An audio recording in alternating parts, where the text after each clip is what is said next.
Here's the rubber piece that I'm trying to make.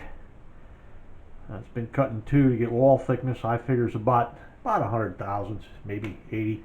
It's hard to tell. The rubber's pretty old. It might have shrunk up a little bit since it was new. This is the cavity that I'm trying to make,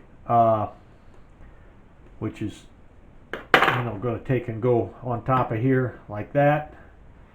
The screw hole here and here. This particular thing here, you're going to put the rubber in this part, and this little pusher, I call it a pusher, this little piston will force the rubber through those holes to make it fill out this cavity. This wall thickness of the taper part here is controlled by how, just exactly where this mandrel fits in there.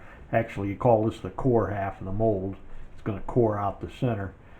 And I put a hole in there and a dowel pin here to control the infloat. If I can get it on that hole, let's see. Yeah, right there.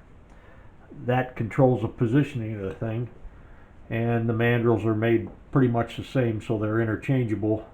I turned this down on the end. You'll notice a little stip there. That's just so in the part when it's on there and it's molded, when you take it out of the mold, it's going to be on the mandrel. To get that off the end of this thing, this just relieves it so it isn't so tight and they don't have to struggle with it after it gets past that point.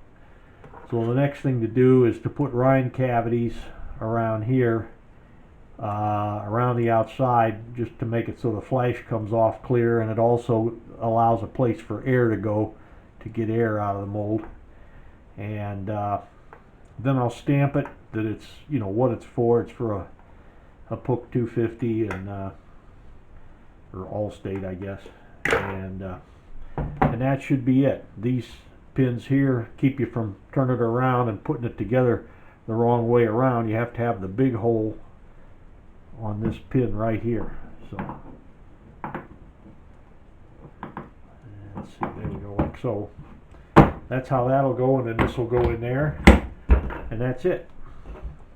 The slots on the side are for pry bars so that you can get it open.